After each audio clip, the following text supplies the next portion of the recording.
Selamat mendengarkan Immortal Universe, persembahan dari Audiotune. Autor Catur Wahyudi, pengisi suara Rere El Sadat. Segera kita masuki episode pertama, Kebangkitan.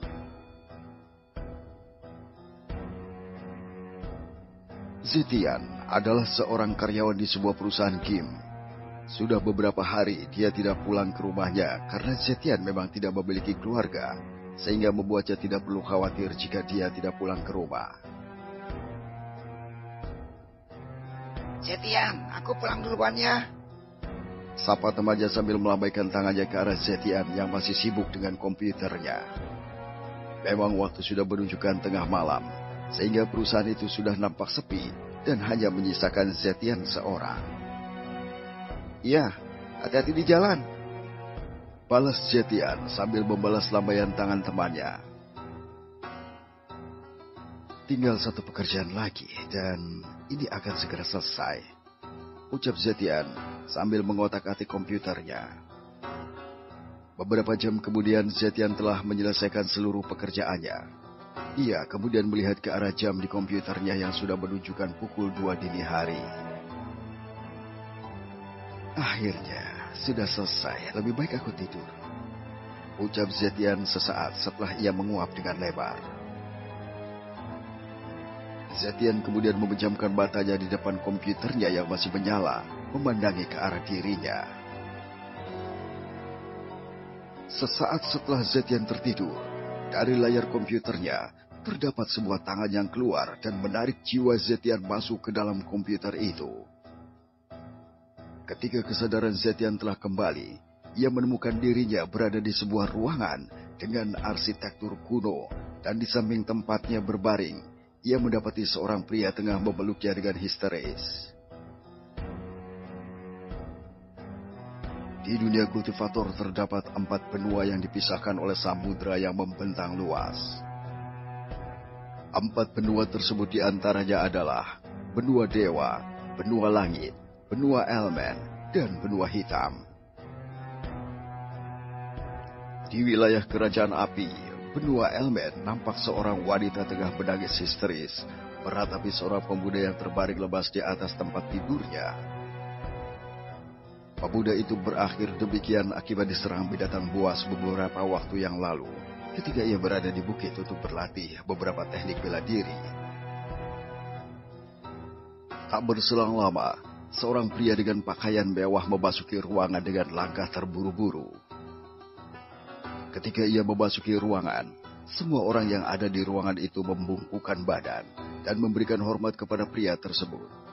Ya, ia adalah Wang Long, raja dari kerajaan api yang datang ke ruangan itu untuk melihat keadaan pemuda yang terbaring lemas di atas tempat tidurnya. Salam Paduka, ucap semua orang yang berada di dalam ruangan sambil membungkukkan badannya ketika pria itu masuk ke dalam ruangan. Weir, apa yang terjadi pada Penger? Ucap pria itu dengan panik. Pemuda yang saat ini terbaring lemas di atas tempat tidurnya adalah Wang Peng, putra mahkota kerajaan api. Sedangkan wanita yang sedang menangis bernama Ling Wei, istri tercinta dari Wang Long, sekaligus ratu kerajaan api. Sayang, Penger, ucap Ling Wei terisak kemudian berlari ke dalam pelukan Wang Long. Bagaimana kondisi Penger? Ucap Wang Long menatap Ling Wei sejenak sebelum ia menatap ke arah Wang Peng. Pengawal, cepat panggil tabib Liu. Ucap Wang Long segera memerintahkan prajuritnya untuk memanggil tabib. Tabib Liu merupakan tabib terbaik istana kerajaan api. Berbekal pengetahuannya di bidang pengobatan dan alchemy, menjadikannya seorang tabib yang sangat hebat di seluruh istana. baik Paduka, ucap prajurit menundukkan kepalanya, kemudian pergi untuk memanggil tabib Liu. Setengah jam kemudian, prajurit yang diutus kembali dengan membawa seorang pria sepuh bersamanya, yang tak lain adalah tabib Liu. Tabib Liu, bagaimana kondisi putraku? Tanya Wang Long sedikit cemas. Ia tidak ingin terjadi hal buruk kepada Wang Peng. Saya akan memeriksanya terlebih dahulu, Yang Mulia, ucap tabib Liu. Kemudian dia bergegas memeriksa keadaan Wang Peng. Beberapa saat setelah memeriksa kondisi Wang Peng, tabib Liu menampakkan wajah yang dipenuhi oleh kesedihan dan kekecewaan. Maaf, Paduka. Nyawa pangeran tidak dapat ditolong, ucap tabib Liu menghela nafas panjang setelah memeriksa kondisi Wang Peng. Mendengar itu, Ling Wei langsung jatuh pingsan setelah mengetahui bahwa ia kehilangan putra semata wayangnya. Beberapa pelayan kemudian membantu Ling Wei dan membawanya keluar dari ruangan itu untuk diistirahatkan di kamarnya.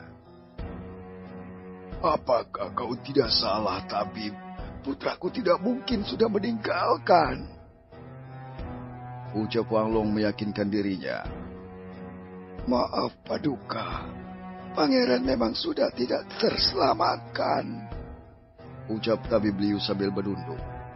Bagaimanapun, ia harus menyampaikan berita ini kepada Wang Long agar pemakaman Wang Peng dapat segera dilaksanakan. Nampak perasaan bersalah di wajah Wang Long sesaat setelah ia mengetahui bahwa putranya telah pergi meninggalkannya selamanya. Wang Long kemudian memeluk tubuh Wang Peng sambil menangis sejadi-jadinya setelah ia dinyatakan meninggal oleh tabib. Di mana aku? Ucap Wang Peng membuat semua orang di dalam ruangan itu terkejut. Bagaimana mereka tidak terkejut orang yang dinyatakan telah meninggal tiba-tiba terbangun dan berbicara menggunakan bahasa manusia. Peng Er, kau masih hidup, ucap Wang Long kemudian memeluk Wang Peng dengan erat. Tabib Liu, tolong periksa putraku, titah Wang Long sambil menatap ke arah tabib Liu yang tampak masih mencerna apa yang baru saja terjadi. Baik, Yang Mulia, ucap tabib Liu sesaat setelah dia tersadar. Dia kemudian kembali memeriksa keadaan Wang Peng dengan sangat teliti agar tidak terjadi kesalahan. Betapa terkejutnya ia ketika mengetahui keadaan Wang Peng telah kembali membaik seperti sedia kala. Ini... Tabib Liu tidak bisa berkata-kata atas apa yang terjadi pada Wang Peng. Paduka, ini sungguh keajaiban. Pangeran masih hidup. Padahal jelas-jelas hamba tadi tidak merasakan kehidupan dari pangeran beberapa waktu yang lalu, ucap tabib Liu nampak kebingungan. Peng Er, siapa itu Peng? Ucap Zetian sambil memegang kepalanya yang sakit. Peng Er, kau tidak apa-apa? Tanya Wang Long dengan cemas mencoba membantu Wang Peng. Aku tidak apa-apa. Aku hanya butuh istirahat, ucap Zetian sambil memegangi kepalanya. Hamba akan membuatkan obat agar kondisi pangeran cepat pulih, ucap tabib Liu bergegas membuat obat untuk mempercepat pemulihan. Istirahatlah agar kau cepat pulih.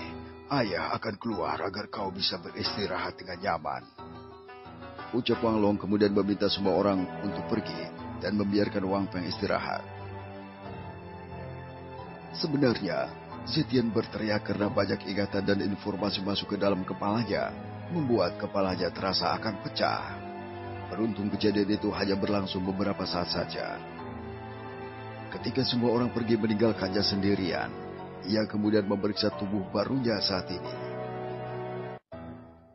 Tidak buruk, ucap Zetian setelah ia selesai memeriksa kondisi tubuhnya. Jiwa Zetian saat ini dipindahkan ke tubuh Wang Peng yang merupakan putra mahkota kerajaan api. Meskipun ia seorang putra mahkota, kultivasinya tidak berkembang, meskipun ayahnya memberikan banyak sumber daya berharga padanya. Hal itu yang menyebabkan banyak bangsawan yang iri kepadanya dan ingin melenyapkannya dari muka bumi. Serangan binatang buas di bukit juga telah direncanakan oleh salah seorang bangsawan demi melenyapkannya dan untuk mendapatkan sumber daya yang berharga. Saat ini, tingkat kultivasi Wang Peng berada pada tahap pembentukan Ki tahap 2. Juga tertinggal mengingat usianya yang menginjak 15 tahun.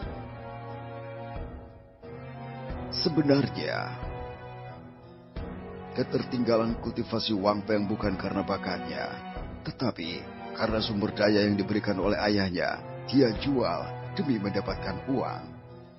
Uang yang dia dapatkan, dia gunakan untuk membantu warga yang membutuhkan. Mengetahui ingatan dari Wang Peng membuat Zetian menjadi kagum terhadap kebaikan Wang Peng yang tubuhnya sudah ditempati oleh jiwanya saat ini. Di sisi lain, ia juga merasa geram karena meski Wang Peng adalah orang yang baik, masih ada orang yang ingin menyingkirkannya demi mendapatkan banyak sumber daya untuk berkultivasi. Zetian mengepalkan tangannya. Dalam hatinya ia bertekad untuk membalaskan perbuatan para bangsawan yang telah mengusik raganya di masa lalu. Ia juga akan menjalani kehidupannya di dunianya yang baru sebagai Wang Peng, seorang pangeran dari kerajaan api.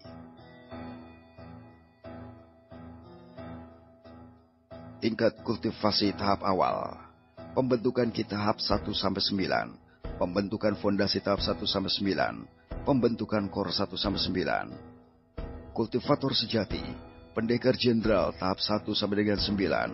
Pendekar raja 1-9. Pendekar kaisar 1-9. Pendekar penguasa 1-9. Pendekar sain 1-9. Puncak.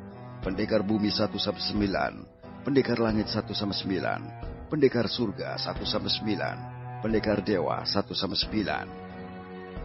Untuk memudahkan dalam penyebutan, 1-3 sama dengan awal, 4 sampai dengan 6 sama dengan menengah, 7-9 sama dengan puncak.